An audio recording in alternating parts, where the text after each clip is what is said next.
Hello and welcome. Good day, good morning, good afternoon, wherever you are from. Thanks so much for joining us today in the session, as well as listening to the recording of this session taking place on 17 June. And today we will be focusing on the MenEngage Alliance Sexual Harassment Policy. And we have shaped the conversation of today around consent and respect. And really diving into the contents of the MenEngage Sexual Harassment Policy, as well as how it came about and how we are seeking to roll it out and implement it across the Alliance going forward. And I will skip actually the technical parts for today. So Oswaldo, you could get us, I think, straight into the slide with the program of today.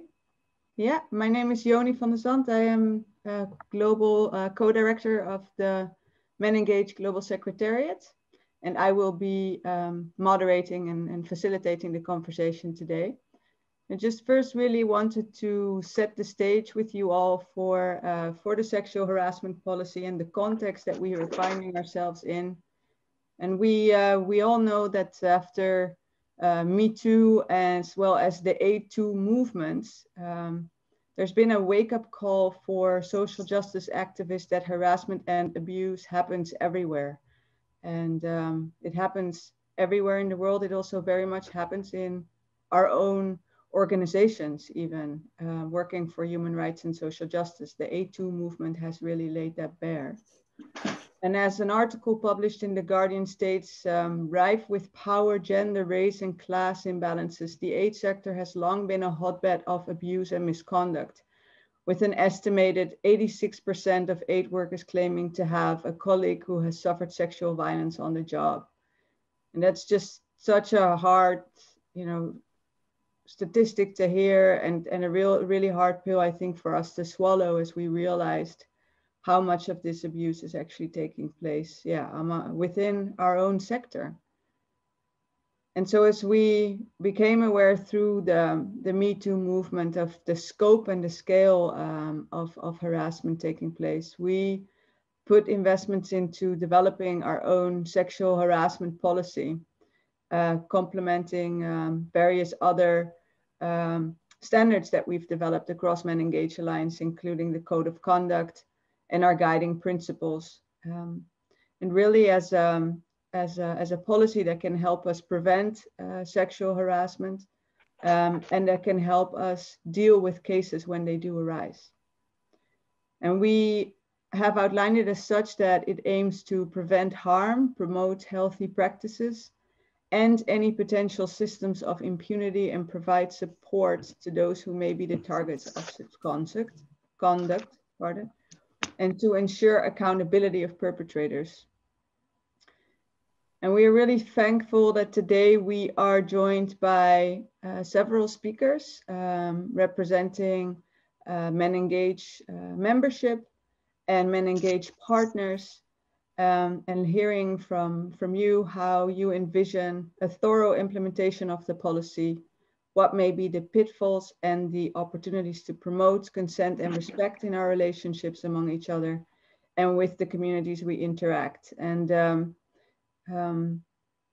like I mentioned before, there's an important element of response to sexual harassment outlined in the policy, but also we are really seeking to anchor this in creating respectful work environments and spaces and interactions between us. And so the policy is very much anchored in that.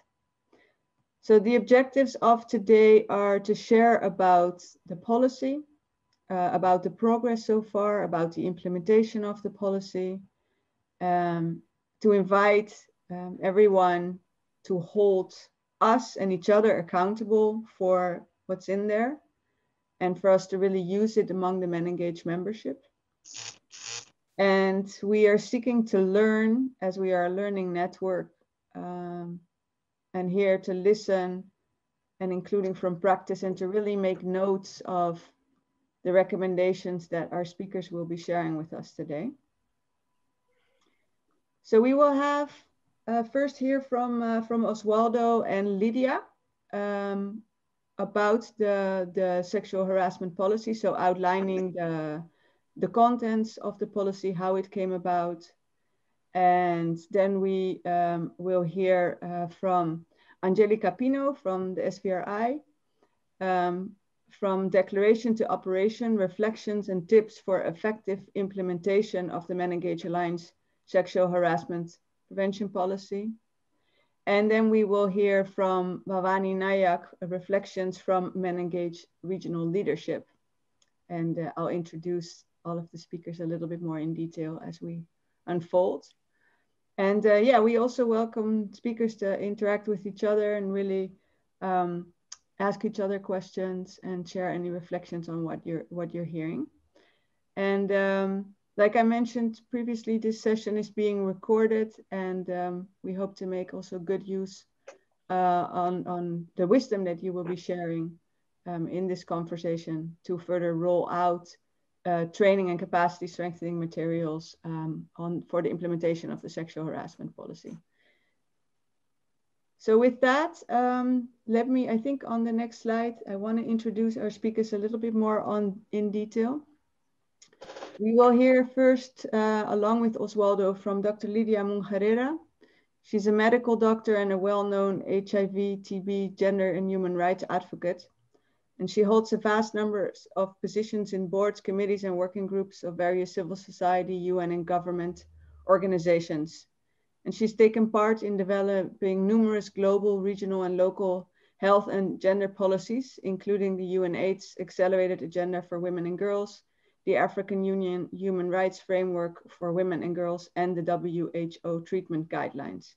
She's the founder and founding CEO of the Mamas Club in Uganda, which is a grassroots-based non-governmental organization founded to provide psychological support for HIV-positive women and children.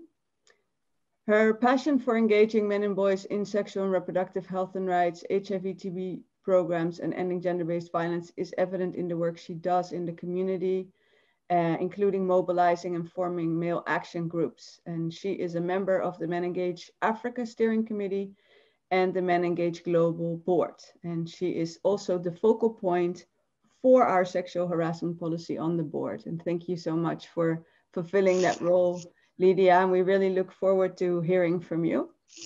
Thank you so much. Then we will, I would like to introduce the other speakers first as well, so then we can engage in the conversation. Then we will hear from Angelica Pino, is a feminist lawyer with an extensive experience in gender-based violence and gender equality. She started her work in the human rights field in Chile in the 80s, where she worked in NGOs conducting human rights awareness and training in disadvantaged communities. And at the same time, she became involved in the feminist movement. After the democratization of the country, Angelica joined the Ministry of Justice to work in a legal aid project. And in 1994, she moved to South Africa, where she has worked in several women's rights organizations and initiatives, including at Gender Links and Sonke Gender Justice. At Sonke, she contributed to the field of engaging men and boys for gender equality by bringing a feminist perspective to the community-based program, as well as the trainings and research conducted in partnership with academic institutions at the national and at the regional levels. And through the SVRI and partners, she hopes to contribute to gender justice by facilitating the access to resources and building the capacity of gender-based violence researchers from the Global South, as well as stimulating networking among researchers and activists. And thank you so much for being here with us today, Angelica. Really looking forward to your critical inputs and recommendations for the policy going forward. And then we will also hear from Bhavani Prasad Nayak. He's associated with the Bhubaneswar-based Institute for Social Development, ISD, in which role he addresses the issue of gender-based violence, trafficking of women and girls in the poorest areas of Odisha in India, specifically looking at the importance of the intersections with labor migration. He has effectively worked to change prevailing social norms and practices and to strengthen local institutions such as village councils to address trafficking. He has played a substantial leadership role in the identification and capacity strengthening of local youths as anti-trafficking monitors, abbreviated as ATMs, including involvement of men and boys here. He's also coordinating local level networks and alliances, and presently he has taken responsibility as national coordinator of the FEM network in India, which is the MenEngage affiliated network in India. Thank you so much, Bhavani. Looking forward to hear from you. Thank you so much, well. Jan. Wonderful. So with that, I want to pass it over to Lydia to take us through the MenEngage Sexual Harassment Policy. Okay, thank you so much for Yoni for introducing us, and thank you so much for inviting me to talk. I just wanted to give just a few words, a few minutes about how I got to this point and what it is that really passionate to me, the issue of sexual harassment. I myself have been involved in a number of sexual harassment cases. I've been invited so much to listen, to intervene in sexual harassment cases, both in local and also at a global level. And it has been so painful that you don't even know where to begin, because you listen to the person who has been sexually harassed at workplace and you feel it, you feel as if you are the one. You put yourself in her position. And I'm talking about the cases where I've been engaged in, and you feel it, and she's really, crying out and calling out for help. And somehow you feel quite powerless to help her. And when she tells you about her story, her ordeal, you find it very, very, it's really heartbreaking. One of the things that's very clear for me when sexual harassment is concerned is that it kind of like dehumanizes the victim. The victim, you feel that, she's been dehumanized. She feels she's lost all her worth. And I'm talking about she, because the cases where I've been involved in is a woman who has been sexually harassed. And you feel as if she's reached the wall and she has nowhere to go. So you feel it, and you even feel like crying with her when she starts crying.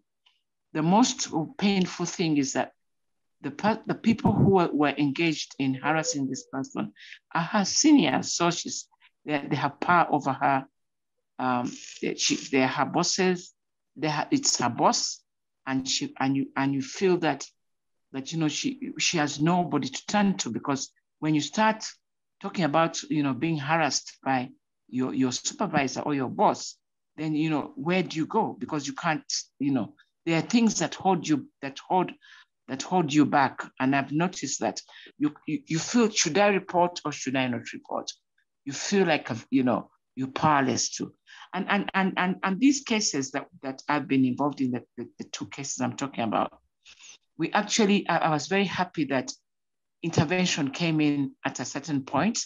Unfortunately, intervention sometimes comes in a bit too late when the person has already been traumatized. There's been a lot of trauma.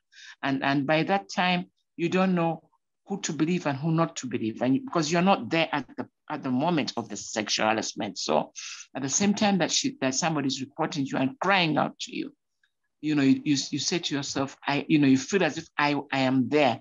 I was there and I did see it, and yet you're not there. So it's been a very difficult time for the victim. And so by the time I joined the global board, I came in as representing the Athena network, which is a global network representing looking at sexual and reproductive health and rights, and also looking at I came in at the time when we founded the Athena network years ago in 2006, a group of us looking at the sexual, looking at rights for women living with HIV, and that's how we began. And then later on, we moved into looking at sexual and reproductive health and rights for young people. We also looked at, and the Athena network has spread out and worked with networks all over the world. It's a global network. And we looked at the issues of gender-based violence. We looked at human rights abuses for women and girls. And so sexual harassment actually fits within our portfolio. So I am representing the Athena network. And I am really excited that the process we have gone through in MenEngage has really, fulfilled a passion which I have, and it filled a gap, which I thought it was a gap when I joined the network, and as a women's rights activist. And I think I'm really satisfied that it's kind of like, covered up that special area where women are sexually harassed daily, or at their workplaces, and they have nowhere to turn to. So bringing up this policy is really a way of formalizing the processes that we are going to go through as MenEngage when it comes to hearing a sexual harassment case, when it comes to dealing with the victim and making sure the victim gets, comfort and is able to find, that her case has been heard. And also it sends out a good message for our accountability portfolio, because we do have the accountability practice and code of conduct. And the sexual harassment actually fills in that gap and says, and sends a message out there to any of our members in our alliance, but also it can become a training, a tool which can be used by all our other networks, regional networks and country networks. So I'm excited. So I think we are moving on to, how we began and maybe the history, how we moved on. First of all, the purpose of the sexual harassment policy. Policy aims to prevent harm, promote healthy practices, and any potential systems of impunity within MenEngage Global Alliance, ensure policies and practices which provide support to those who have been the targets of such conduct and ensure accountability for perpetrators. Now, who does the policy apply to? It applies to our MenEngage Global Alliance, board members, sub-awardees, our partners, our vendors, our suppliers, our consultants, and others with whom we provide assets in exchange for services or products. Global Secretariat staff, interns, and volunteers. But we expect MenEngage regional and national networks and organizations to adapt it and use it as a tool to support their work. Now, working groups, we came up with a working group. I was the focal point, and I brought in and worked together with a number of people who are also affiliated to the MenEngage Alliance. Bafana Kumalo, Shane Joseph. Bafana Kumalo from South Africa, Shane Joseph from the US, North America, and Russ Punk also from North America. Lina Walquist, am I saying it right? Yes. Came in from Europe. And then we had Uvashi Gandhi from Asia. We selected a feminist external consultant to help us, and we did a desk review of MenEngage documents and relevant external publications. We carried out interviews and survey with internal and external stakeholders. So it was a participatory process. I think I'm handing this over. Is this my slide, or do I continue with this one? Oswaldo? Well, I can talk about the preventions, because I was going to hand over to Oswaldo. Thank you, Lydia. Thank you really for starting with the reflection about the human impact that these behaviors, these harmful behaviors have on people, on those who are targets, on victims, on survivors. I think this is extremely important to center, because we might risk to become too, I don't know, bureaucratic or legalistic when we are talking about policies and regulations and standards. And we might forget the deep intention of all these tools, all these instruments, which is about protecting human rights, protecting the dignity of people, and recognizing how harmful, how humiliating it is to experience, to be exposed to this form of abuse of power, using sexuality, using power as a way to diminish someone, to objectify someone. So thank you, Lydia, for reminding us that. I really also can connect with your sentiments about the times in which I have to face and to do something about instances of sexual harassment and sexual abuse in my life as a man and also as an activist. I'm very also conscious about the pandemic of sexual violence in many ways. Can you hear me well? Because I receive a unstable connection. So now, following up from building from the overall presentation that Lydia did about our sexual harassment policy, I want to quickly present an overview of the policy. The policy has two sections. One is on prevention, as Johnny mentioned, and the other is on response. And on prevention, the policy has four sections. One, which for us is the foundation, is about promoting an accountable and a shared power culture within MenEngage, within our organizations, within the Alliance. That is extremely important.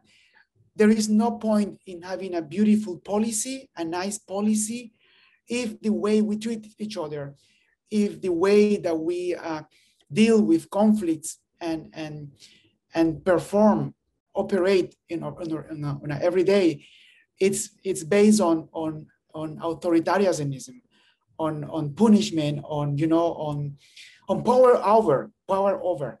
We really need to build a culture of shared power, of participation, of diversity in leadership. For instance, diversity in leadership is so important. Of democracy, institutional democracy, in which we really have a voice and an influence. Of norms that are really egalitarian, of accountability, which we hold each other accountable, we support each other. That is extremely important, cross-cutting, to have an effective policy, sexual harassment policy. So we have that in the policy. And also the other element of prevention is about training. We need to build skills. We have not been taught in our upbringing, and most of us, the majority of us, have not been taught to really respect others' people limits, boundaries. And because many of us, I'm sure, come from cultures, practices, whether in our families, in our communities, in our countries, that are very, very abusive in many terms, in the family, in politics, and very patriarchal. We are product of patriarchy. So it's about new skills, it's a new mindset, new sensibility, and we need training. Even for us who are supposed to be working on gender awareness, gender justice, we also need that. We need specific skills in how to deal with, how to prevent, how to respond, how to seek feedback. And the other aspect of the prevention part is about vetting and recruitment, because we know we can do better in terms of who we appoint, who we select for having leadership position within MenEngage, within our organizations. And we can do a better job in that, in really investigating and checking on our track record as individuals before having these positions. So that's another important part. An orientation of people. What is the expectation for people who join MenEngage and MenEngage organizations and partners?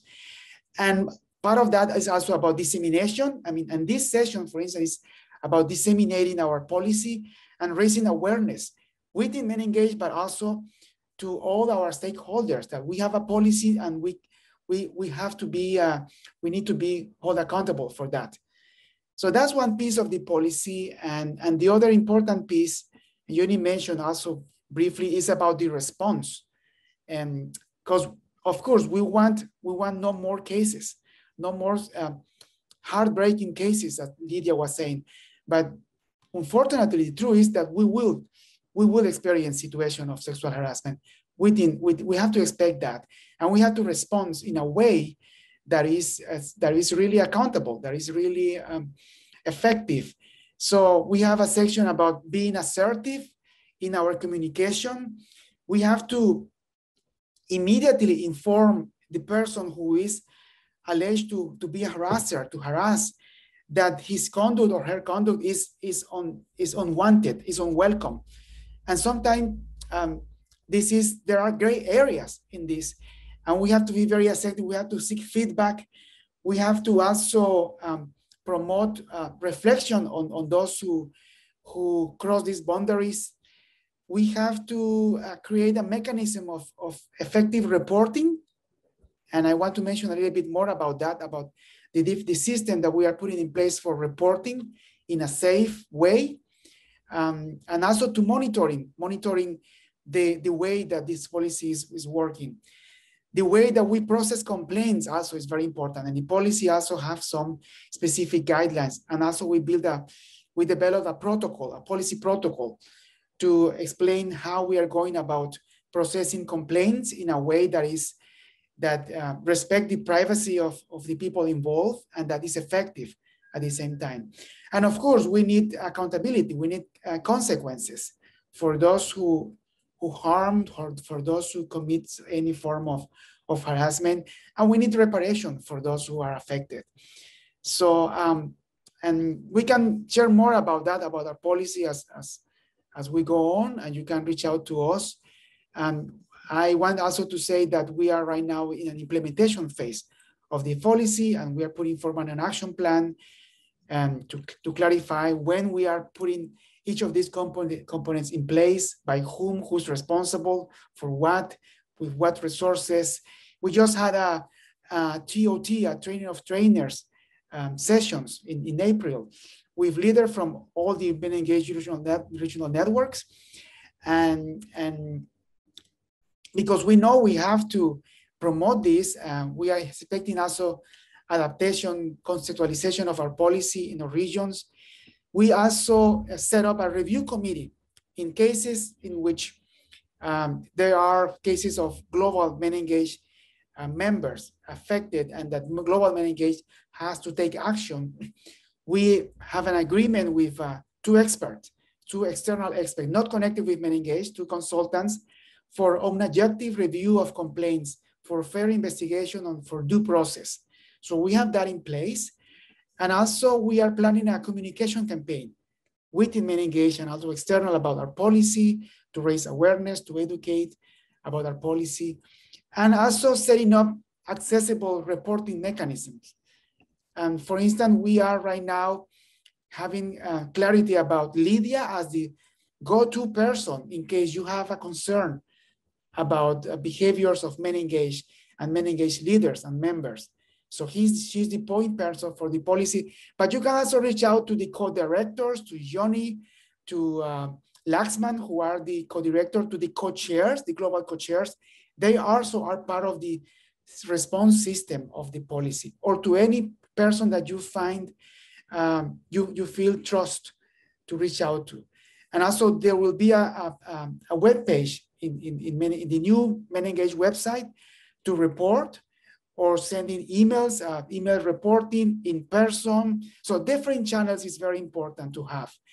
And also as a complement, we just hire the services of an independent company, a hotline company called Lighthouse, for those people who need an anonymous reporting. So we are also putting that in place, and we will disseminate how can people report instances of sexual harassment in a way that is private, that but that we can take action, even though we don't know, we might not know who's the person who is reporting. So that's also part of the system that we have in place. I will stop there, and now I'll pass over to, I don't know if more, is Johnny first, and then Johnny deciding how to move forward with the next presentation. Thank you. Thank you so much, Lydia and Oswaldo. Really important, I think, for setting the context and the stage.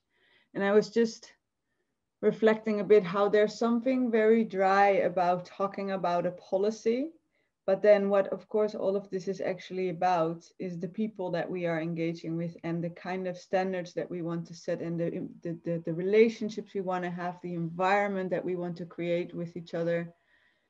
And it really resonated also with me, Lydia, when you were saying how challenging it is to deal with people's harmful experiences and them coming forward, and how much we have struggled. This policy has come forward out of a struggle, realizing we have to respond, we have to be survivor-centered, we have to do justice, we want to think about restorative justice, but accountability is so important. We have to create a culture of impunity. We have to create a culture where people, a workplace culture, network culture, where people can really flourish, where power inequalities are addressed. So there's so much in this policy that, you know, connects, sets the standards for us and connects with us as people and who we work with and the places that we want to create with each other. So it's so important. This policy is so important. Yeah, with that, I would like to give the floor to Angelica. Thanks again so much for joining us. We would love to hear your reflections and tips for effective implementation of the policy, and yeah, based on everything that you've learned, that you've seen, and also, yeah, the experiences that you've had handling situations. No? Thanks so much. The floor is yours. Thanks. Thanks very much, Johnny, and the colleagues at the MenEngage Alliance for the invitation to share my experience in this panel. And thanks, Lydia, actually, for speaking from the heart, like you said, and from sharing the challenges of women working in this space, actually, which we have all gone through that, I think, Johnny, myself, you know, and it's very, very difficult to work in this space. And thanks, Osvaldo, also for reminding us that we have to learn to undo what we learn when we grew up. I think that's a very important point. It's a big challenge because we have been conditioned by certain rules, norms, as we know, both men and women. So I think that's a very, very important point as well. And that consideration helps us to also to be kind in a way, and open and kind in how we go about change, I think. So first of all, I want to congratulate you for the step taken in developing a specific policy on sexual harassment. I think it's admirable, and I know the time and effort you have put into it is just amazing. And I think it's many networks, organizations in many sectors could learn a lot from you in terms of what you have done to arrive to this. And I think this policy comes at a very crucial time. As we know, starting with the Me Too movement, we have seen stronger and bolder feminist movements disrupting power. And for me, it has been wonderful to witness the re-emergence, I want to call it, of women's and feminist movements, unashamedly calling themselves feminists, actually, in the global south. And this is vis-a-vis a movement fighting for equality. And I think there is, and you have mentioned already, the word is coming up a lot. I think there is a word at the center of these movements demands: accountability. Accountability in the way international institutions and non-governmental organizations work. Accountability in the way we think and promote development and social justice. Accountability in the way we prevent and address sexual violence, sexual harassment in societies. And accountability in the way we implement the very important engagement and voice to achieve gender equality and prevent violence against women strategy. So I think this is a very, very important policy, I think, from a feminist point of view. And I wanted to just share some kind of anecdotes from when I was younger. So I was at university in the 80s in Chile, and maybe I'm just idealistic person, but when I got to university, you know, we were in the struggle against the dictatorship, and then I started joining feminist movements. And I was very naive, thinking that all my comrades from the left, all the boys from the leftist party, would be all very kind of with deep sense of justice, and they will be aware of feminist principles. And it wasn't the case. So I was like, it's a bit of a shock. You think, but you're supposed to be the good men, kind of, you know, and not that they were bad men, they just were kind of just like other men, kind of. So I think that is just anecdote to basically to acknowledge that, as Johnny already mentioned, abuse happens, and it might happen everywhere, even in our very principled NGO spaces, I think.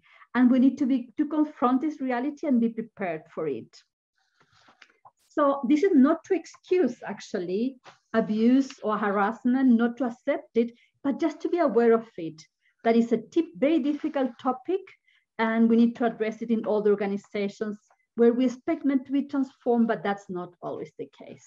So we have to be very vigilant and very proactive. And I was fortunate to work for 10 years at Untitled Justice, a South African organization pioneering in the field of engagement and voice. And I want to share with you some of the experiences we went through in developing good policies around sexual violence prevention, sexual harassment prevention in the workplace and in the communities. First of all, there are several reasons why you want to have good internal policies as a network and in the organization belonging to the network. Obviously, a very obvious one for all of us is a reputational issue, serious reputational issue for the organization, for the network, and actually the broad field of engagement and voice for gender equality. When this happens in the sector, it's huge. The backlash, it's huge. Everyone is scrutinizing you. Everyone is watching you. So that's an obvious reason. But more importantly, I think you want to stay true to the principles and you want to build strong organizations so that this work succeeds. From an internal point of view, and I think Lydia already mentioned that, it can be extremely hurtful and distressing for women working in these organizations to hear of or experience abuse by their colleagues and peers. There is a deep, deep sense of betrayal, I think. So, I mean, and we experienced that, the sense of betrayal is enormous, I think. So you need to really prevent this at all costs. Also, the same situation in communities. I think a lot of the work on engagement and voice, it's about changing social norms at community level. So when this type of behavior happens in communities, I think also the sense of betrayal is very, very strong, particularly among women. So it's the people see us, you preach, but you don't practice. So again, the backlash against all the good messages, all that we want to change can be enormous. So those are kind of just introductory comments. Then in terms of how would you go about developing policies? And I think, again, it's great that you have done all this work, but then you have to go through sort of adaptation processes, more localizing, if you want to call it, at every country level, every organizational level. So how would you go about doing this?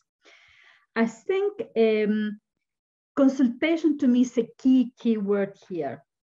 At Sonke, we put an enormous amount of time and effort to develop policies in a very consultative way, and with the assistance also, and I'm glad you have that, also of external experts in sexual harassment, women, and women experts in the field with a feminist approach to the issue too.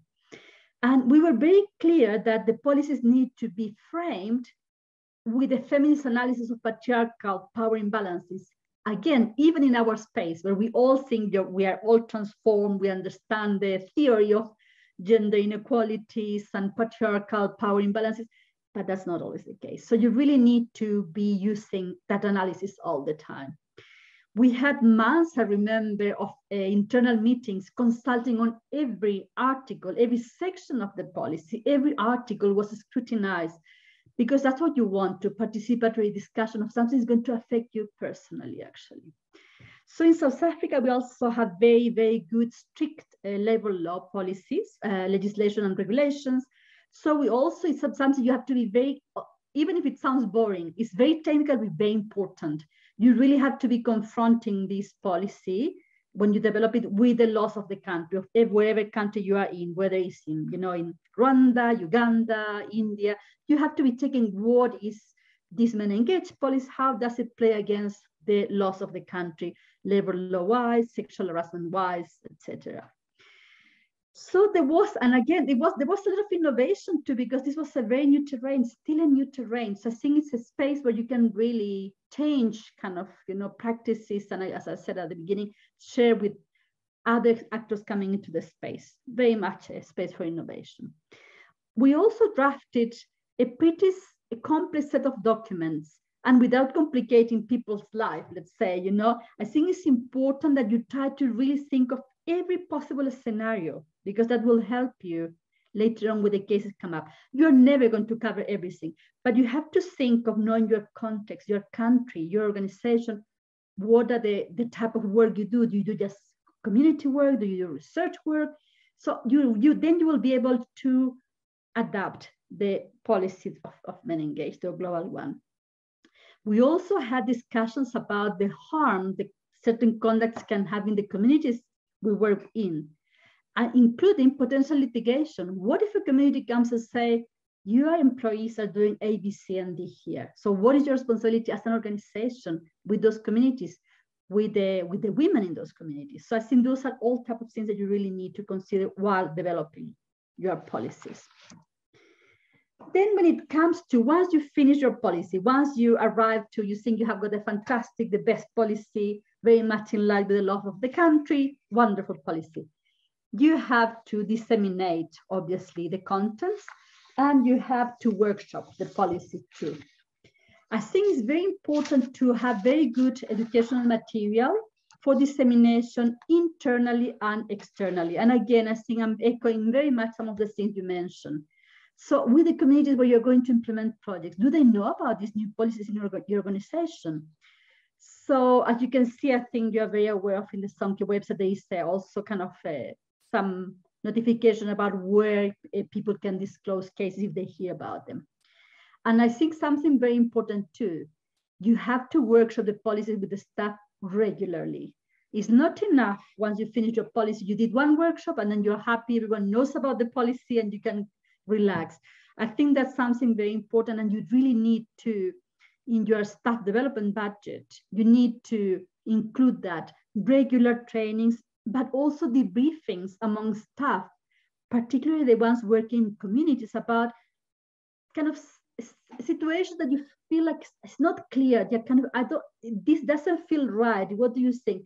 The more you talk about that internally, the more you prevent misunderstandings, and also kind of make people think about things that they might thought it's not a problem doing that, but it is the problem actually when you start discussing more in detail. So do put monies aside for constant engagement with the policy and possible scenarios. Another issue I think also very important is, and again, I think I'm echoing a lot of the things you mentioned, which I'm happy about, when you interview and appoint staff, when you're interviewing candidates for positions in your organization or network, whether it's leadership position or technical positions, do include questions around sexual harassment scenarios. One thing is to theorize about gender equality and gender-based violence and harassment. Another thing is to live it day by day. So you might get very perfect from the book responses when you're asking in interviews to new candidates. But you have to probe in a way that really you can pick up what does this person really think about these issues. I think you have to be very creative. And again, be very contextual, very creative about trying to figure out what does this person really think about these issues. And of course, it goes without saying, you have to do proper checks of potential employees about but misconducts of sexual nature in the past or other type of violent conduct. You really need to do those proper checks so you don't have surprises at some point. And I think also it's important that new staff gets workshopped about the policy, because again, you might have I remember in MenEngage, we developed this brick of policy, these big books, and then you just hand it over to the person and you assume they know everything, from prevention of fraud to how to do your reports, your leave, your holidays, and sexual harassment also part of that. I think you really need to dedicate time to workshop this. So there's no confusion about when you make that person sign the declaration saying, I will not engage in these conducts, they know exactly what we are talking about. So now moving from this is a bit of the experience at SOMKE. I want to move more to hypothetical scenarios besides and beyond my experience at SOMKE. So implementing the policies, and at this moment, again, we finish our policy, we have a great policy, but we need to implement that policy if necessary. As Osvaldo said, great if we have prevention and great if it never happens. That's a very ideal world. I think it's very difficult that you will never have situations like this. And I would be very bold here saying, if you never had a situation like that, it's because you're not really in touch with what's going on with the organization, maybe, or the community. I think it's extremely, extremely difficult. You won't have any case ever in the life of an organization. So key thing, sexual harassment policies should be written to be used when needed. They are not there just for it when you have to fill in the checklist for potential funding from a donor, for instance. Managers or staff who hear about these cases, whether internally or in the community, should really act on complaints that come up. But here, I think there is a key consideration that we all should really, really be very, very careful and have in mind always. You put the victim first. This is about the needs, safety of the victim. So follow up the procedures so you can guarantee a fair process to the victim and the accused. Provide support to the victims during the process. It is very hard, and I've seen it very hard to open a case against a colleague. So you really need to provide support as much as you can to the person who comes forward with a complaint. Again, though, it is a decision of the victim to open a complaint and carry the procedure forward. Never, ever force anyone to either start the case or continue with it. It's going to come to bite you at some stage, but most importantly is because we have to follow the principle, you listen to the victim. Safety, the needs of the victim are paramount in any case of sexual harassment, sexual violence. Include, was also said there, external independent investigators if you are doing investigating the case. I think it could lend itself to some accusations internally that kind of somehow there is a unfair labor practices if a person is identified or accused of something. So it's good to have external kind of people trusted by the staff, by the managers, by whoever, that can also assist in the procedures in the case. Keep the privacy of the parties as much as you can. And this is for the sake of both parties, both the victim and the accused. But we know that it's also very difficult sometimes. Very important, if the victim wants to stop any internal disciplinary procedure for whatever reason, you follow their lead. Again, you do not push for saying that if the person is not ready to continue. I think that's very, very important for me. Even if it's going to look bad in front of some of your donors, for instance, but the point here is you follow and respect the victim's voice. Of course, that although is important, though you have to first make sure the victim is not doing this because there is undue pressure from the perpetrator for the victim to stop the case. Once you are sure that this person is really not ready to continue, you have to decide. You will have your policies, the details of this, but I think that's paramount always. I think even if you try hard to keep privacy, some information might leak. It's always kind of, people are talking about what's going on, what happened here with this person, if the person is suspended or whatever. So I think it's something very important to discuss internally, how you're going to deal with the issue of privacy in the organization, respect for the victim, respect for the accused, privacy and all that in the network in general. That is very, very important. And again, you have to abide by and be very, very conscious and aware and knowledgeable about the laws of the country too, because there are implications there, obviously.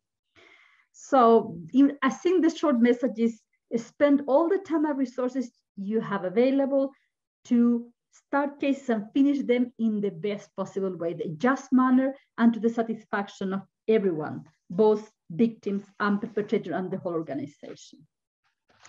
One key question that might come at this stage is what to tell the world.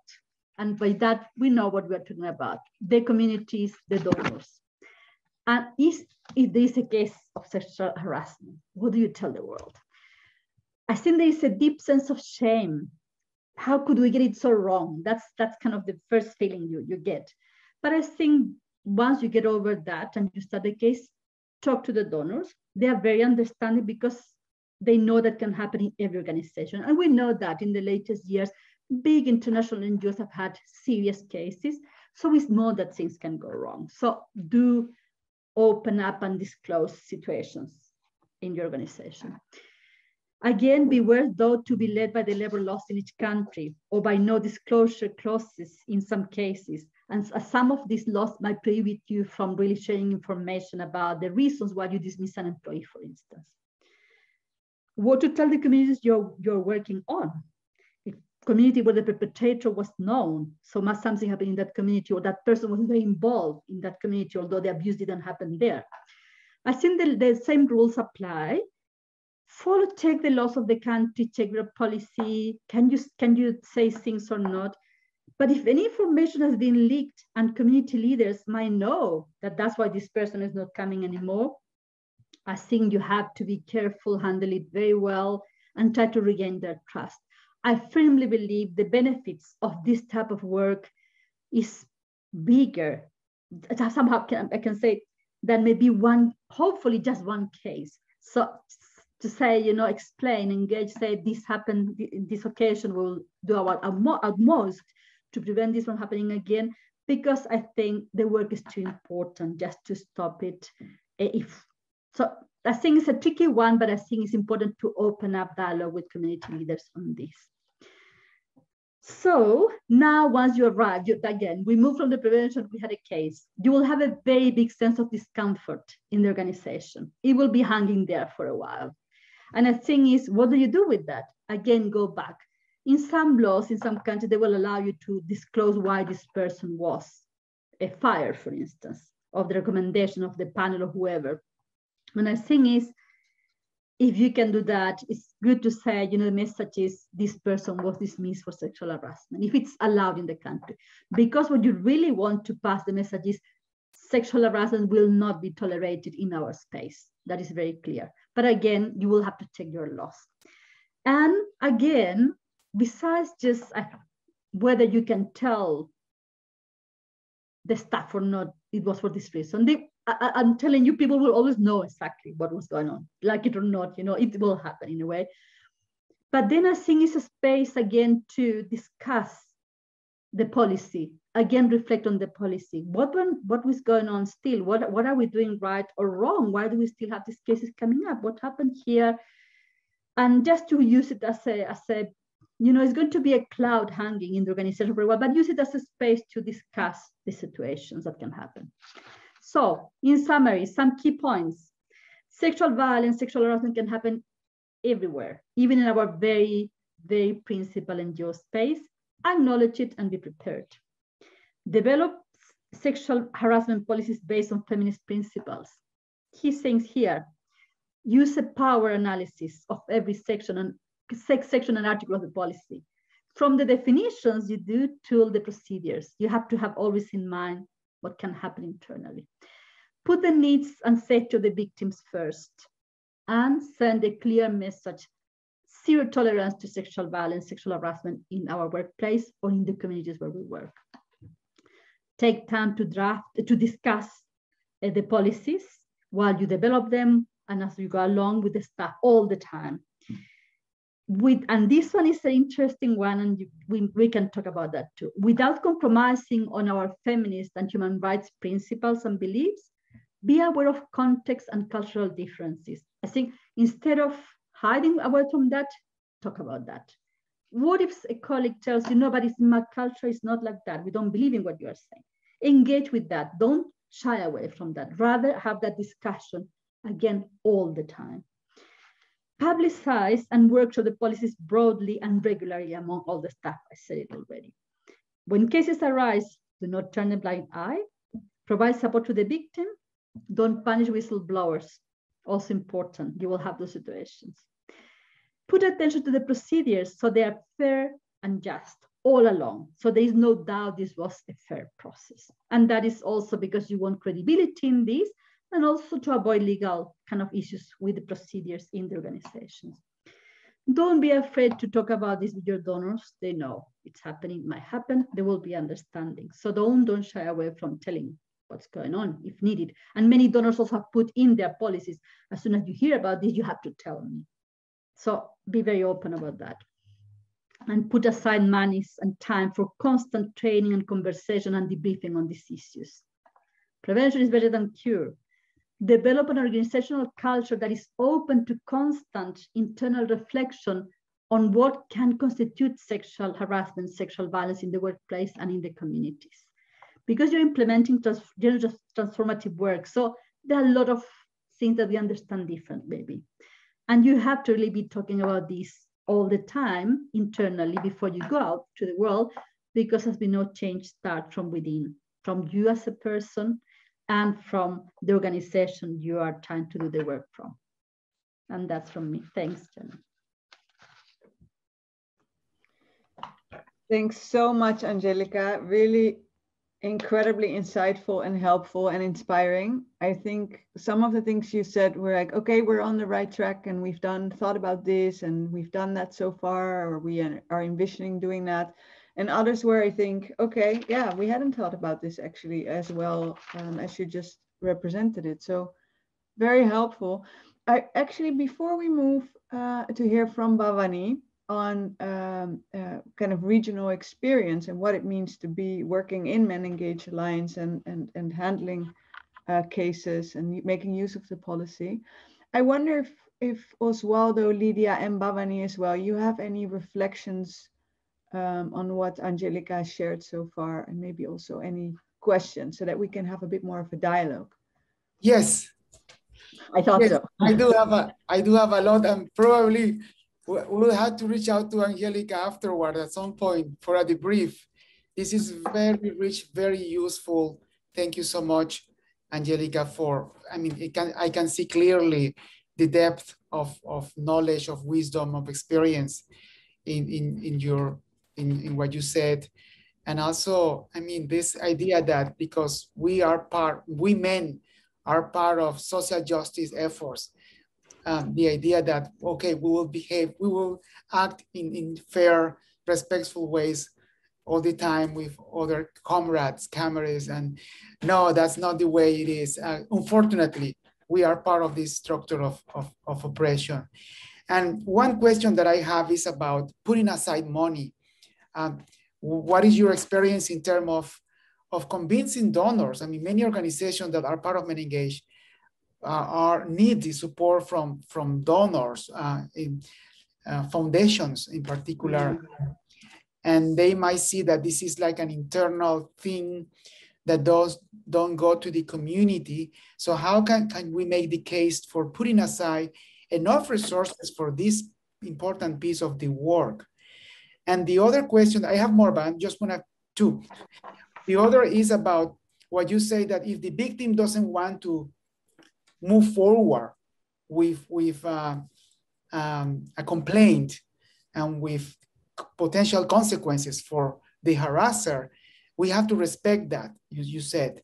And we have that in our policy as well, and we are also committing to be survivor-centered. But the other, and we had the discussion within the training of trainers, with the trainers that we had. What about the protection of other members of the community we work?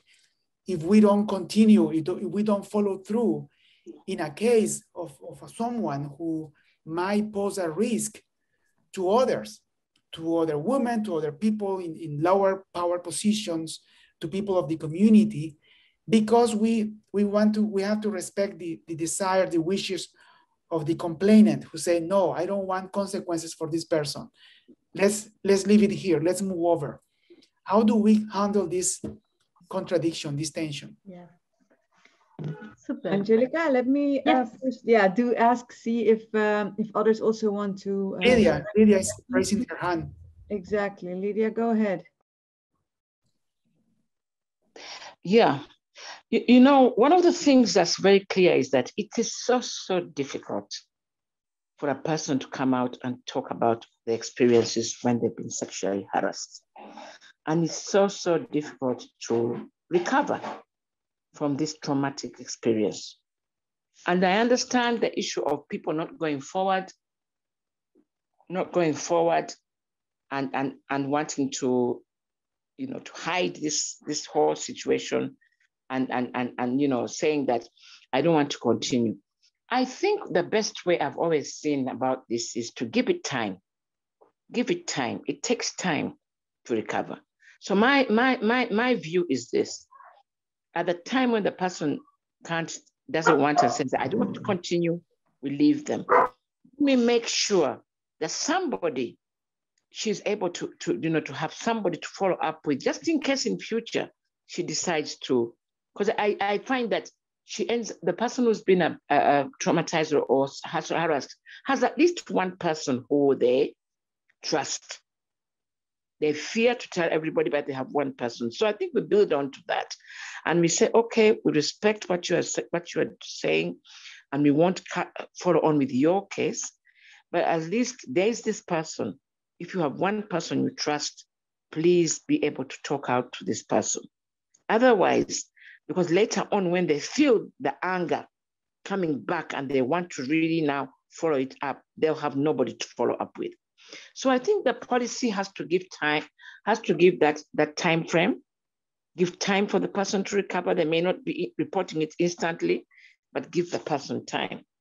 Then my other issue is that the example that it can give to let go of a sexual harassment case might be advantageous, not only for the person who has done it, who is the abuser, because they will continue abusing, but it will give an opening for other people in our network to say, you see, that case came, and they'll be thinking actually psychologically that this person actually won the case, and they'll say, after all, this case came and was brushed over. So we have to give a good example to show that we will not tolerate any other case. There's a way that we've got to implement this policy to show that there's no toleration, that we will not tolerate any case that comes in. So that's where the difficult part is.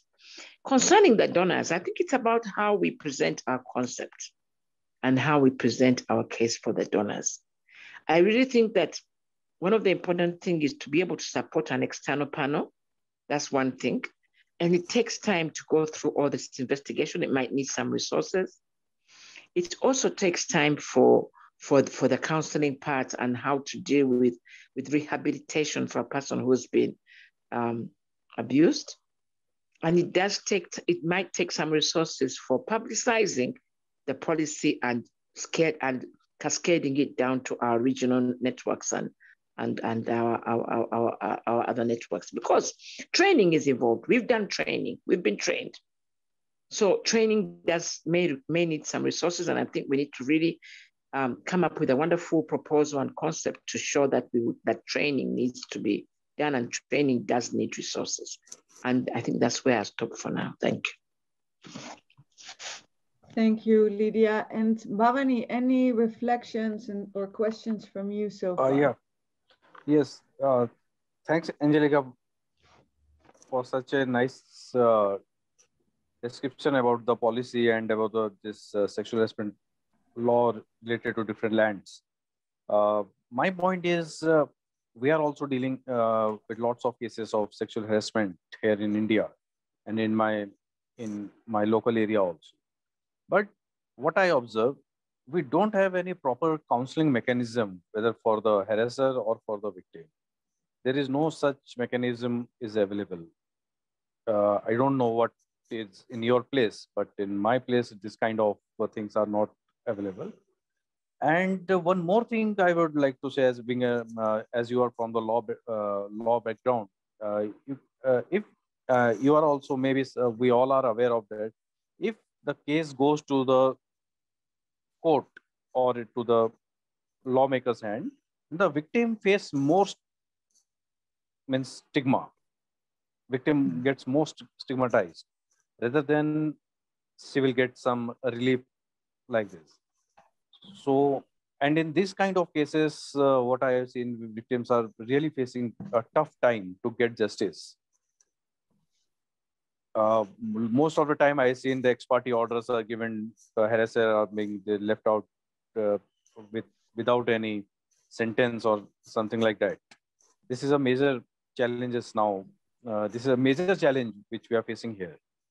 And when I started my job, I had seen a case where I'm with a network, and at that time I had the organization where I was with them. They had given me a responsibility to deal with the network. I seen a female colleague of an organization which is associated with this network. That colleague, that female colleague, she want to speak to me regarding her regarding an harassment, but she is not capable that much.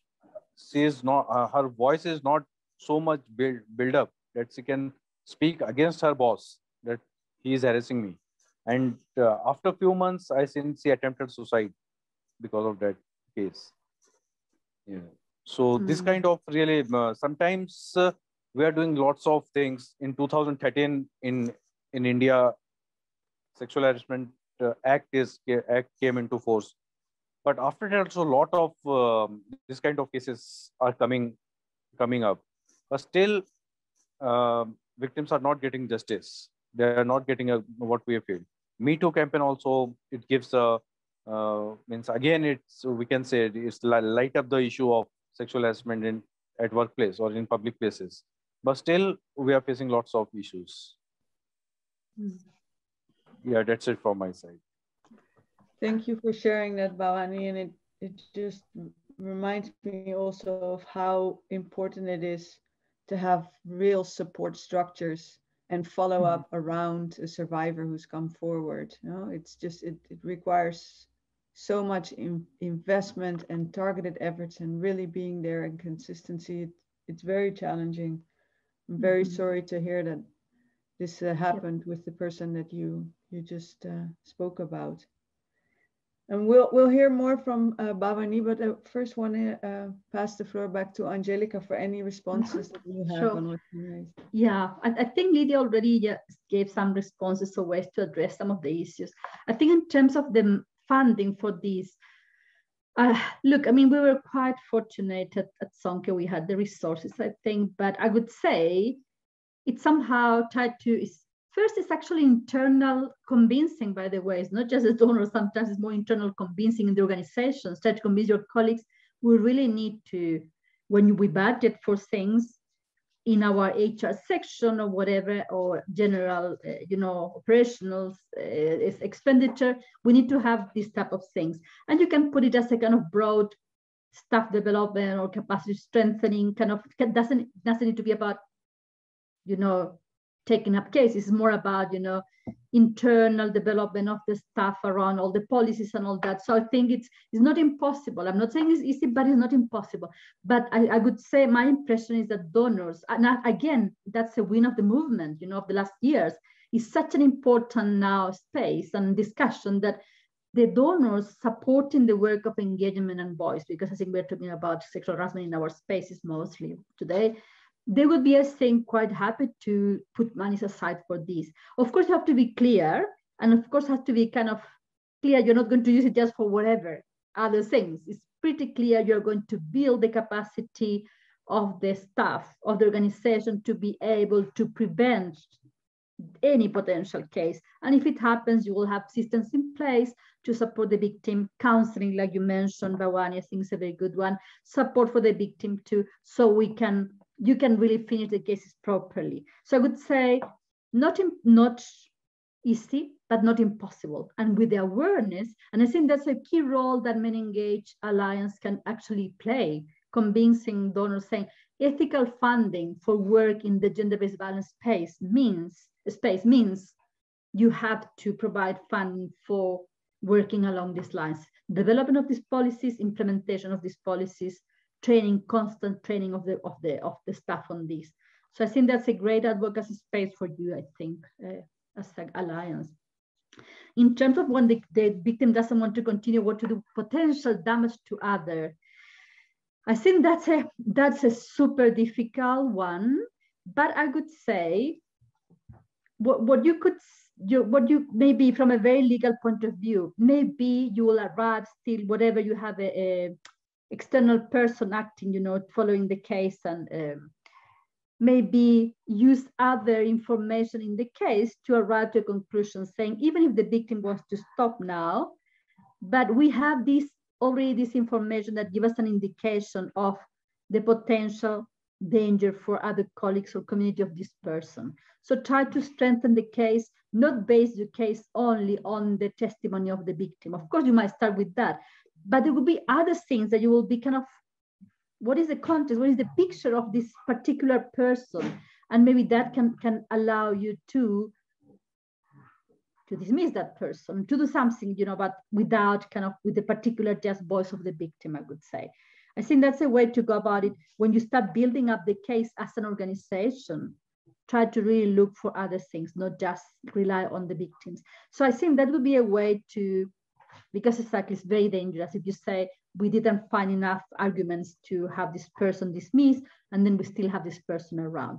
So if with all the arguments still you don't get a dismissal or whatever, what you can do is just keep an eye. I mean, as the kind of manager of that person or the HR, like really keep an eye. And I would say again with a very, and this is maybe might sound too generous maybe, but try to have a conversation with that person. That person might say, I did nothing wrong.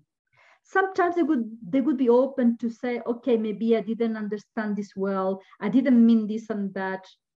Maybe you could believe that, but just engage with that person. Maybe there would be some change in some behavior, hopefully. But again, in many cases, you will see that they will just say, I did nothing wrong, I'm going to change. And then what to happen is that there will be another case coming up, I can assure you. So at some point, if you have a person internally that doesn't acknowledge there is something wrong, at some point, another case will come, and then you will have to just accumulate all these arguments and say, sorry, you cannot work with us. There's something really not working here between your behavior. But you're right, you need to prevent potential damage to other community members or other staff members. But I think it's tricky there. But if there is any opening from that person to engage in a conversation, try to do it, and try to also support if there is intention to change behavior. Again, counseling also to that person possibly, I think. While still a staff member, and any union will tell you that person is still a staff member, so you have to also support that person. So maybe part of your funding to deal with these cases is, if just something like that, how do you support the accused perpetrator if there is an intention to do restorative justice processes, for instance. That's from me, Jenny. Thank you so much, Angelica. Definitely have follow-up questions and comments. Hopefully we will get to that. We still have quite some time actually on the conversation today. Yes. So with that, Bhavani, we would love to hear from you. Maybe Oswaldo, if you can move us to the next slide. And so, yeah, as we shared in the introduction, you are the convener of the Forum to Engage Men, FEM, in India, the MenEngage network, associated network in India. And yeah, we would love to hear a little bit more from you about your experiences. Of course, you already shared some just earlier, but maybe just to start us off and honing into the MenEngage policy specifically, what does it mean for you in your own context that MenEngage has this policy in place and that we're now seeking to roll it out? Yeah, thank you, Johnny, for introducing me to, and thank you all our listeners, those who are present right now, and to all the speakers. This is the first time I'm connecting with a bigger international network. Earlier, I used to work with them, but I never thought that I'm going to lead this for my reason as a part of MenEngage Alliance. But being where I am associated with lots of alliances in the past, but whenever I talk with my colleagues or with any other network members regarding alliance, the first thing that came in their minds, that what benefits they will get from this alliance, and we need to understand their needs and whether they will get anything from us or what kind of learnings they will get from the alliance. But this is the first time, and I'm happy to know that MenEngage Alliance had a good policy. We had gone through this policy. I had never seen any alliance having this kind of sexual harassment policy with them.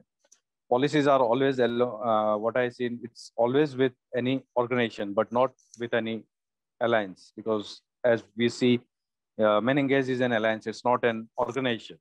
And with alliance, lots of different kind of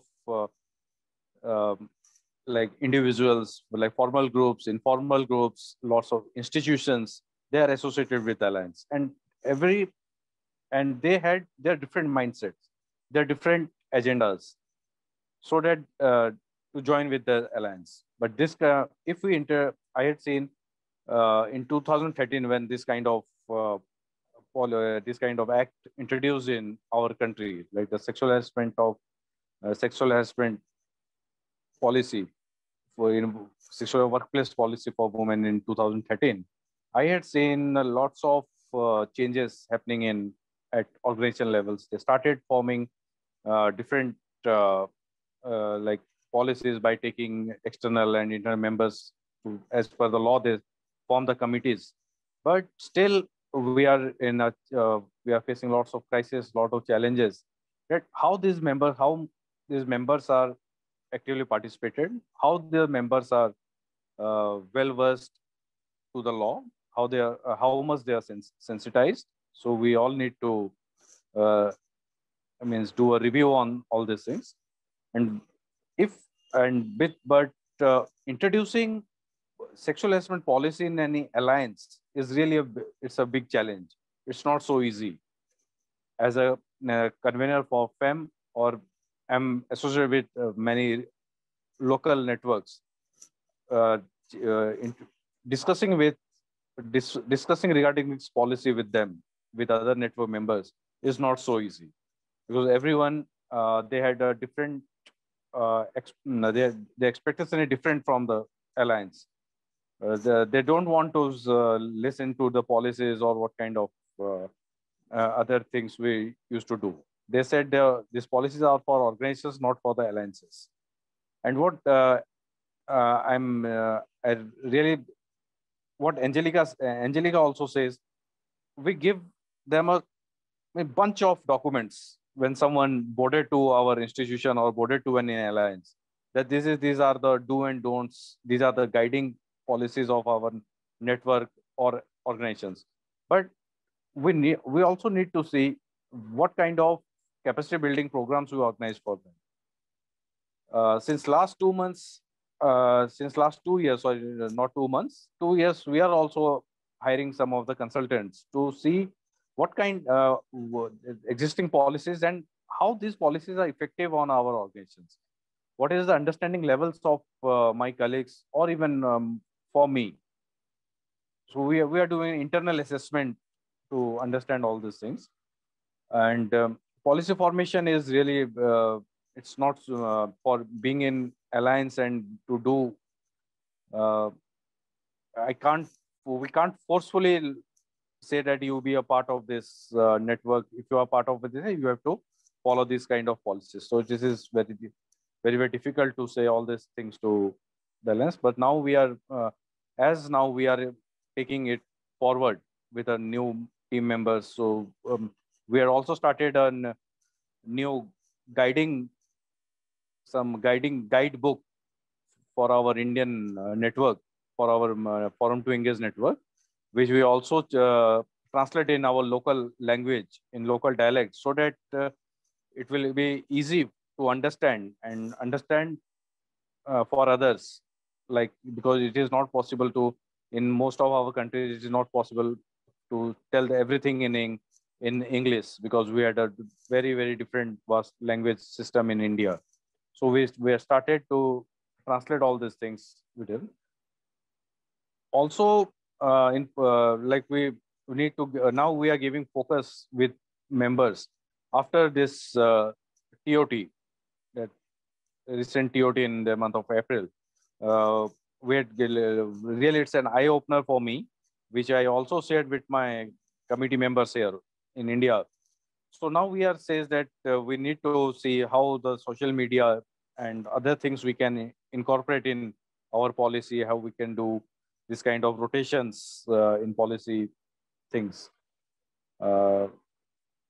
We also started, like, after introducing this kind of policy, we had seen the dropout of alliance members from network. So it's now maybe because of this policy, it's maybe a setback for us, but we can't compromise in all these things. What we decided here, this kind of issues, yeah, there is a drop it in my network. Sorry. So this kind of things we are focusing now, and while welcoming our new members, while we're taking them into onto board, I think we have what we done now in India. We have started to give them a welcome uh, book, like which are the we had introduced few policies which are available with them with us, and we are also taking our MenEngage policy so that we can translate in our local dialect and we can circulate among our network members. So this is the what we are planning to do here, and we are in a startup phase. We are doing it uh, right away, and we had lots of changes in our network members here. But Me Too campaign, which we had seen in the recent times, it gives a really an eye opener to all of us, because earlier we are speaking lots of things that we had this, we had that. But when we started receiving the complaints in Me Too campaign, this is really an eye opener. We have whatever work we had done in previous, it looks like we have to again start it from zero. Again, we have to sensitize our own peoples, our own persons to behave in a proper way, in proper manners. Major thing is sometimes while cracking jokes, while commenting on someone else, we knowingly, unknowingly, we say a lot of things which hurt the listener, but that we also don't even we don't think that my words will hurt someone else. So that also we are keeping. Now we are focusing to discuss with them. But now, what I feel, what Angelica also says, it is important to discuss regarding this policy in a phased manner every time in our regular meetings. Also, we must give 2 to 3 minutes to discuss on this, like what kind of if complaints are coming or not, this kind of things we need to address. Also, we need to create a safe environment space among all the organizations, whether in organization, whether in alliances, so that one can speak boldly regarding if she is facing any kind of harassment. It not only now we are focusing not the person can give electronic complaint, but they can give it through a call or through a written. That we also need to we are now focusing on that, because it is not possible everyone to give an electronic complaint, because not here in my space everyone is not so much internet savvy, or they are very electronically, they are very means literate. So we need to focus. We are focusing on to give. We are develop a comprehensive complaint mechanism also. And what I said earlier also, we don't have any counseling mechanism. We don't survivors or whether perpetrator. We had never talked with the survivor. We had never talked with the means harasser.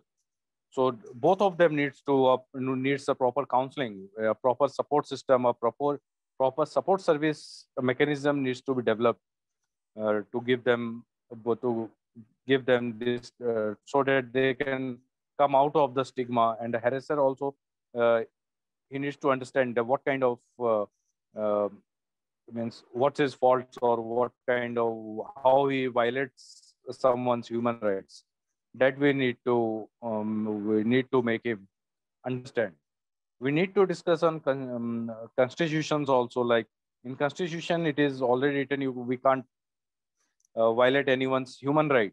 But as we are not aware of our constitution, only that is also our constitution plays a major role while upbringing our generations, or to make our present generation that what is human rights and what kind of violations will hurt anyone else. And there is no difference between men and these boys and girls. So that we need to make them understand.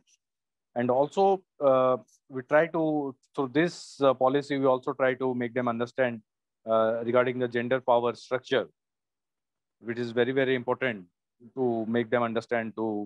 Because we have to know this cycle. If we know this cycle, then definitely we can put a break on this kind of harassments. That's it. And nowadays, the social media plays a really, really very crucial role, like while dealing with the sexual harassment cases. If uh, if anyone or any female colleague complain regarding anyone, so in social media, lots of things happening. Lots of they started blaming the girl instead of giving her sympathy, that or listening to her why she wants to complain, or what her complaint is. But what our mindset nowadays is, people, they started blaming to the girl itself, because some of we felt that because she is not getting any benefit from the alliance or from the organizations or from her boss, so that's why she is giving a false case against all of us. So that also that is also and we need to discuss with our members. And now we are also planned more rigorous training, capacity building training for our alliance members, so that in future we'll not face this kind of harassment things in alliance, at least. This is from my side. Thank you. Thank you so much, Bhavani. And I think it's really good to hear that you took part in the recent Trainer of Trainers capacity strengthening workshop that we did on rolling out the sexual harassment policy. And it's really good to hear, that despite the challenges that you're sketching, that you're really within FEM doing some targeted efforts to roll it out. And what came to mind actually with a couple of things that you shared, but also Angelica previously, and it's what Nia Ratsai said in one of the opening sessions of the MenEngage Ubuntu Symposium. She said, we have too many good men hanging around and signing up to join MenEngage, for example, or committing to pledges, but not doing enough in practice. And this came to mind when you were saying how challenging it is, and you've even lost some membership when you started centering the sexual harassment policy. And I think part of that is perhaps because this means working on ourselves. And I think we are seeing that more and more within MenEngage Alliance, that, centering on working on ourselves, being the change that we want to see, addressing power dynamics in our own organizations, in our own relationships, is really so important and the road ahead for us. And signing up to change the world and to work with others, that they have to change themselves, is sometimes easier, I think, than the deep work that we're also doing amongst ourselves and colleagues. And the realization that there is sexual harassment, that there are power inequalities within our own sector and our own groups, I think is part of the challenge that makes it so difficult to center this. And yet we know, especially as an alliance working on engaging men and boys, and especially knowing that this sexual harassment does take place amongst our own membership, that this is really so important for us to focus on if we want to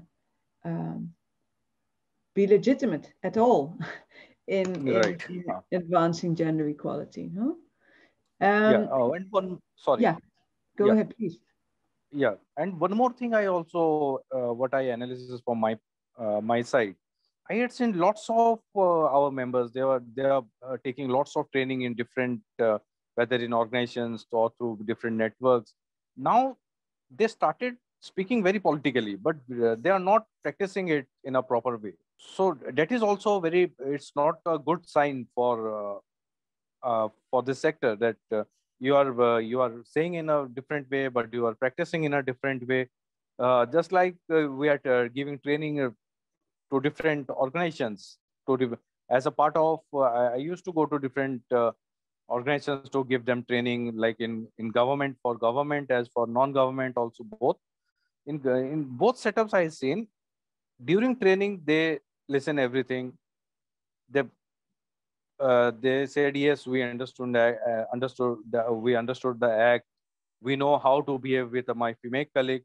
But after training, if you see them outside, some of them, again, they started behaving the same what they were earlier. So it's really give a very setback to us when we see these kind of behaviors among us. Talking politically, but with not practicing it within self. It's really it's not a good sign for any organizations or for network also. Mm. And I want to connect that also with another thing that you said earlier about that we don't really talk about this experience enough, or there's no space or open culture to come forward. And so I think the active bystander approach and to hold each other accountable and to speak up when you see something, when you see a colleague acting inappropriately, it's so important in that, no? So it's not only that we go through the trainings, but that we actually hold each other to account for how we act up in the work. Actually, I wanted to say that too, in the policy, and I think that's important, we are not distinguishing between how we act in the workplace and in private. Right. It affects, it applies, the policy just as much applies conduct in people's private lives, no? So I think that's a really important value that we included in the policy.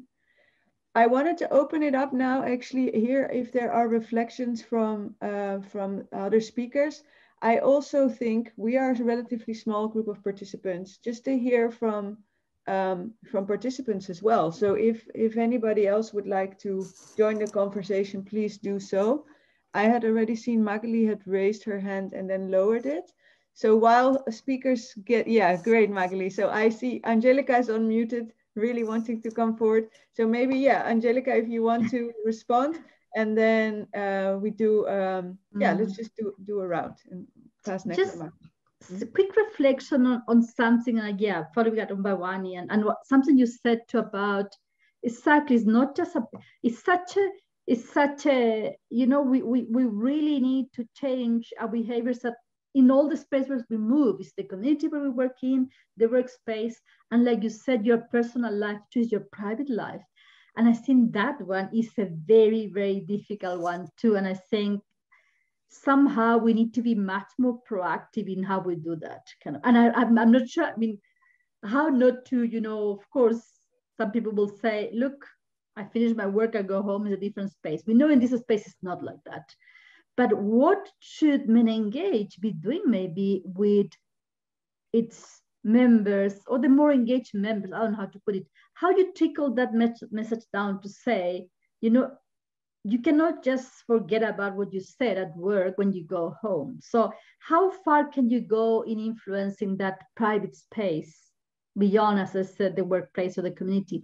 How far can you, what can you do to really reach to the family space? It says, I remember the arguments we had to in Sonke with the child, for instance, policies, you know, about, you know, of course, like the typical, the corporate punishment, things and all that. And some causes would be like, that's what we do, kind of, and openly would be quite, you know, and it's a difficult one, corporal punishment. So of course there is more, it's horrible to say, but it seems there is more social acceptance sometimes of corporal punishment of children than, or disciplining, you know, than gender-based violence. But it's a bit of that same situation, kind of, you know, you cannot be preaching certain things if you don't practice it in your space.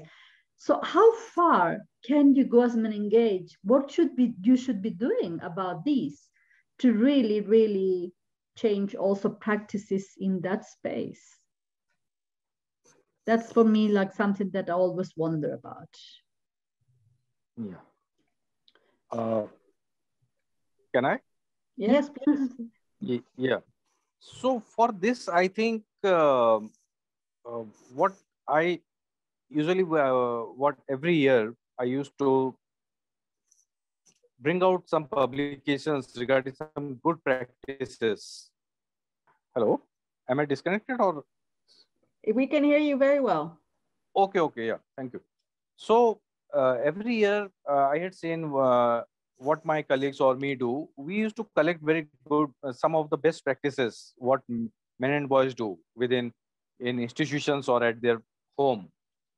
Okay, so we try to publish them, and we also started to felicitate with them, felicitate those men and boys, so that to see we also do a review of their work, what they do at home and what they do at suppose in an education institution. If I give you an example, uh, a, st- a, suppose a person came to an education institution, there he is doing his education, he's taking, maybe he is involved with some eve teasing like things, or like street harassment, these kind of things. But if when he return back to his house, there he sees himself in a different role. So we try to uh, do some kind of that kind of strategy to deal with this kind of boys. We interact with them in a regular basis. We try to change their mindset on this kind of behaviors. So this is my some of my strategies. And so basically, already as I mentioned, I try to uh, give them a better understanding on our constitution, what our constitution says. If I try to make them understand what is my exactly what my constitution is and what it means, what you understand out of my constitution. So constitution is a very good book. If we want to discuss regarding this kind of human right violations within family sphere or in office sphere, so constitution is a very good book. If we make them understand, so definitely we can address this issue. Angelica, yeah. Thank you, Bhavani. I think that's what that reminds me of is that it's not, it would also position it as not, this is not just a MenEngage policy, Yeah. but there is actually at a national level by the big authorities, these standards are also being set. And that I think actually can, and you also referenced national law, Angelica, and how important that is. So we know, of course, I think that national law doesn't always go far enough. I don't know, I think Sonke did a lot of work on corporal punishment in South Africa. And maybe it is at the point where we would want it to be now, but it wasn't previously. So I'm not saying that national law is, is the standard we should always apply. But I think in context where we do feel that the law or the constitution or any other framework is helpful, we can actually pull that in to say, this is really as a citizen what you should abide by. I thought, thank you, Bhavani, for that. Magali, I know you had your hand up. Please share.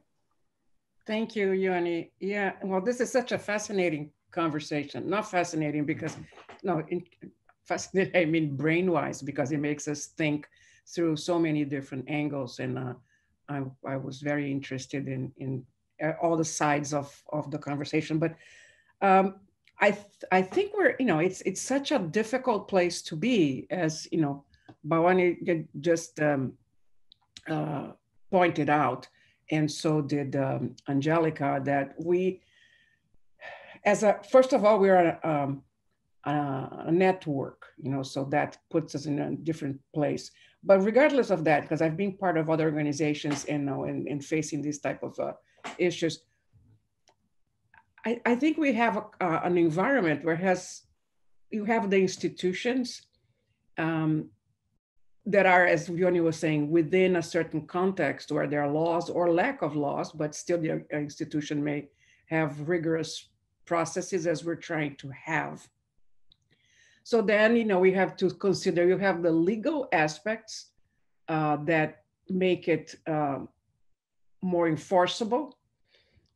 But at the same time, we have to see, well, is the organization or the, acting because of liability? It's something we see a lot in the United States, for instance, that you have to have an action, in place, or plan of action response because of legal liability for the organization if you don't do something, which has different sides because, you know, you want to be survivor-centered, but you have to protect also what the organization stands for. But then you have the power dynamics of being an organization or a network, and how do you protect the survivor and enforce a culture of accountability and transparency while not engaging in surveillance to a degree that you are controlling people's behavior. So it's a very tricky, I think, appeared to me. I was particularly interested in situations, as we were discussing earlier, about when the survivor doesn't want to continue, you know, to pursue the process of accountability. So what do we do as an organization when you bump into a situation of a survivor that comes and discloses, but then halfway through the process decides that doesn't want any consequences to happen to the perpetrator, you know, and that poses a number of situations, because we may be supporting the survivor or going with the survivor at that particular moment. And I think, as Lydia was saying, that when the survivor sometimes needs time to process, and may later, if we just say, oh, okay, so we're not going to pursue anything because the survivor doesn't want, I'm just characterizing, but the survivor, you know, themselves may just later think, yeah, I was fragilized, and I said that I preferred not to do anything, and they didn't do anything, you know. So it's a very tricky situation of going with the survivor word. To be survivor-centered doesn't mean just saying, doing, or acting exclusively on what the survivor is demanding or requesting at that particular time, because the survivor may be scared of other consequences, moving on to another job, and the word's going to spread out that the person is a troublemaker. That comes with complaints. So I'm not saying that I have any solutions to that. I'm just saying it's a very tricky situation. And I also think that we have a responsibility. We, I mean, anybody who's in an organization has a responsibility. But it's very hard to create an environment where people trust that the institutional responses are fair and trustworthy, you know, and not just interested in protecting their own liability process. While you're not just, you know, doing Band-Aid, you know, putting a Band-Aid on, or by saying, okay, well, let's just listen to people, and maybe if they don't want to continue, we don't do anything because, you know, it's okay. So it's a very tough process, and we have to be equitable when acting in future cases too, you know, or preventing. So it's I think I like when folks say to create a culture internally, we need to speak about all these facets more and more and acknowledge limitations, saying we have this policy at this time because we came, you know, to understand this, and this, and we are learning. This is a living policy that we expect to get better as we move on. So we have room to learn from the process. I don't know if I'm helping with anything with that. I'm just trying to throw some mix that it's not, you know, one thing or another. It's not either this or that, or this is though. It's not that simple, you know. And it's going to be messy, and there's no way around, you know. Thank you, Magali. I want to point out that I know we are running out of time, which is a luxury problem. But I want to make sure that we hear from Lydia also before she has to step off. So I would like to pass the mic to Lydia, and then directly back to you, Angelica, and Bhavani, for any points you want to share, and then Oswaldo will wrap us up. Okay, Lydia, go ahead. Okay, I'm really sorry. I mean, I have already put through my issues here in Uganda. It's terrible. Like we've just got into a second wave, so things are bad where COVID is concerned. So I really have to go. But I just want to say that one of the things I'm so excited this has happened.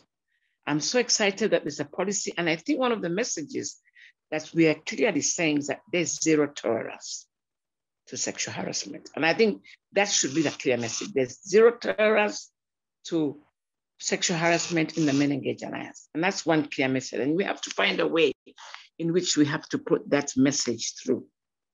Secondly, I mean, I think one of the things is that people develop policies and shelve them. I mean, I know many people who have got policies and they've just shelved them. What are we going to do as MenEngage to show that our policy is a living document?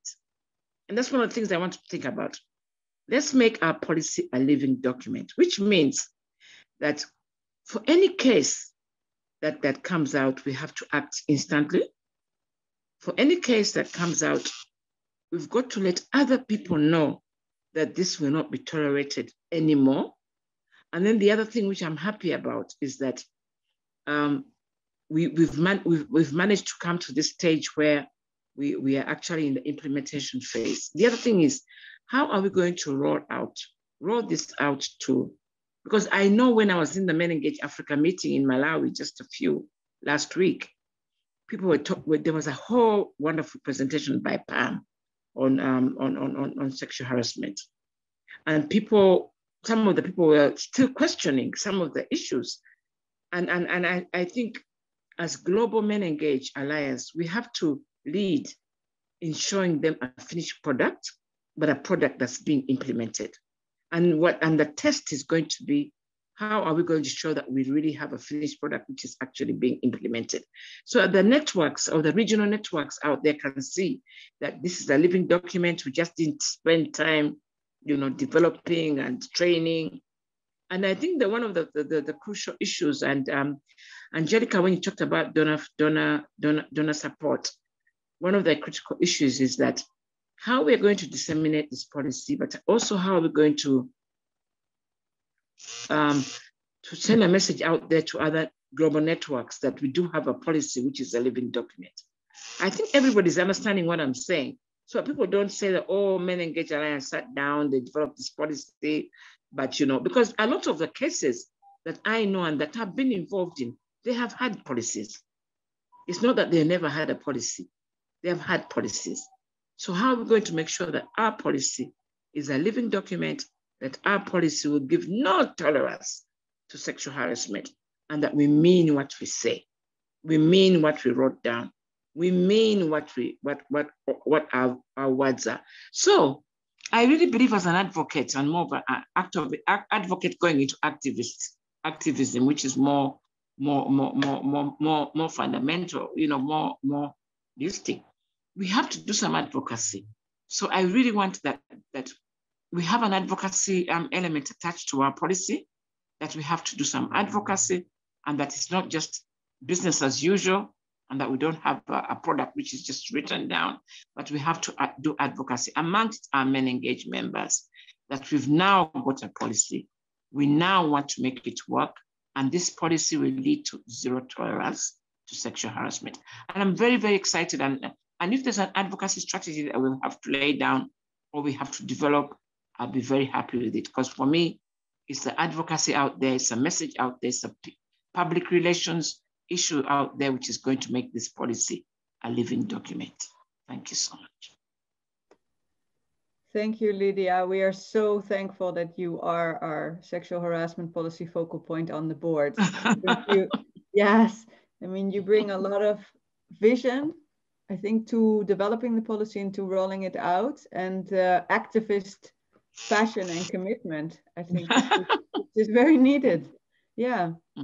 Thanks so much. And very sorry to hear about the second wave you're experiencing yes. of COVID in the country, and the people that you just shared with me in the chat that you have lost and are getting sick. And so we really hope everybody will stay healthy.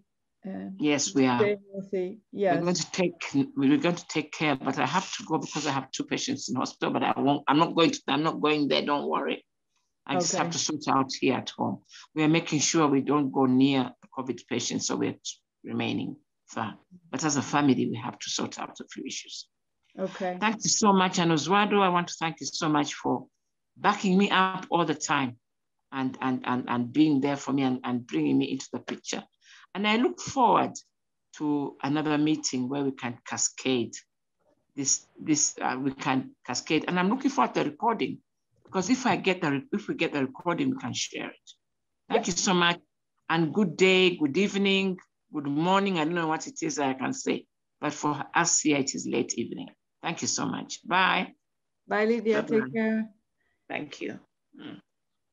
So for some final wrap-up words, would love to pass it on to Angelica and Bhavani. And before then, and after that, sorry, Oswaldo will really wrap us up and look forward. Angelica, Bhavani, any points from your side? Yeah, no, I just had a quick point about from the comments that Magali made. I also think, you know, sometimes some victims might feel that they are being used by organizations to, you know, kind of pushing them for their own reputation.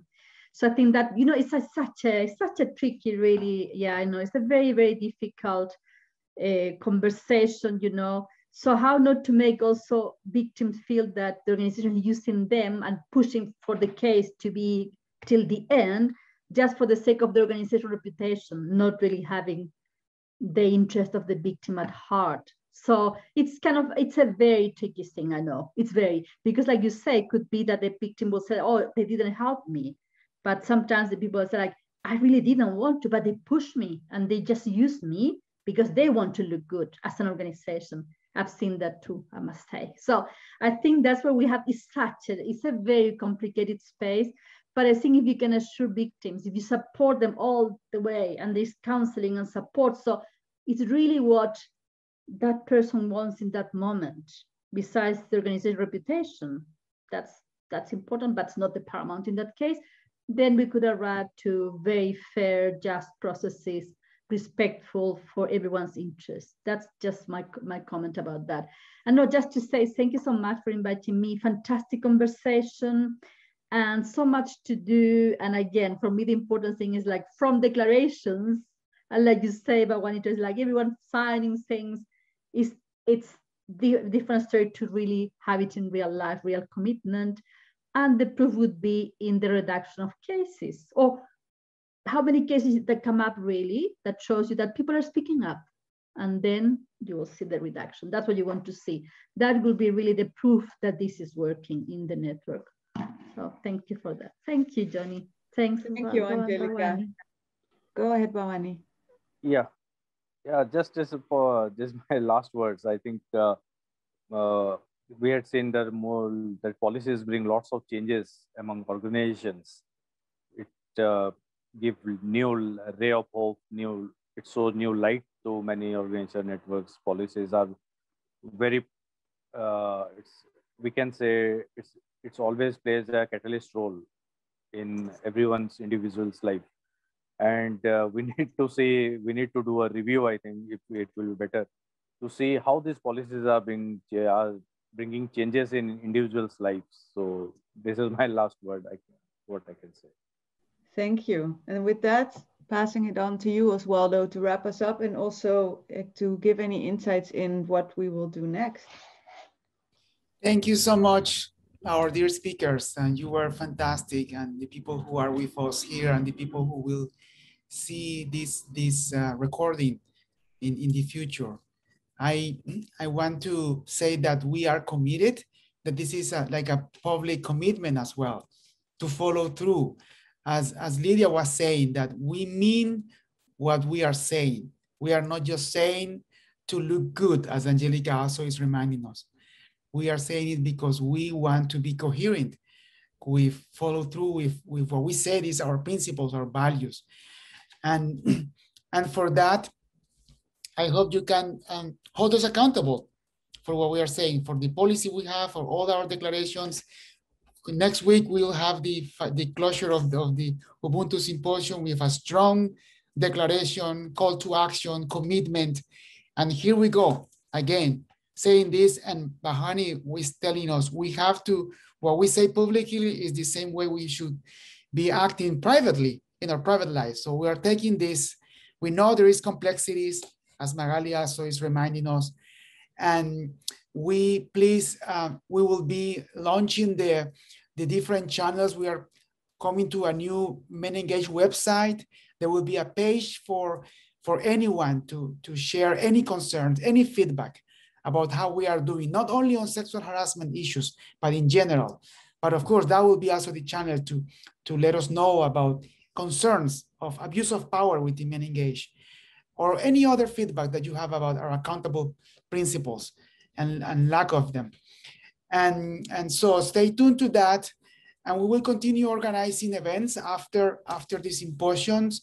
I think, for instance, one we might need is one particular training or session on restorative justice, and how to go about that, and how to go beyond punishment. The idea is it's not about punishing people or expelling people so that we look clean. It's about learning. It's about making amends, I think is the word in English, amends, about reparation. So all of that is, we are a learning organization. We are learning. This is a living policy, a living document. And please, let's stay together for this. And thank you, Johnny, for the great moderation and for the commitment of the MenEngage leadership in all of this. So that's also very reassuring that our global co-directors, our co-chairs are with us, taking the lead on making this reality. And thank you, Oswaldo, for being the focal point on our team and doing a lot of the, I think, the project-based, the activity work, coordinating the development of the policy, everything, the hard work that goes into actually developing the materials and including the capacity strengthening with the membership, and the membership engagement. If you would like to just share, there is one slide left that I would like to share, because this Thursday is actually, it's a milestone moment for us, because with this session now, we have wrapped up 7 months of ongoing conversations, Tuesdays, Wednesdays, Thursdays. This is the last Thursday. Next week, Tuesday, we will have the closing event. And so today really wraps up the sessions, the series that were led by those who submitted concepts for the symposium. It's an important moment, and we look forward to see everybody on Tuesday for the closing and everything that will follow after that to actually implement the beautiful standards and principles and actions that we've discussed throughout the symposium. So thanks, everyone.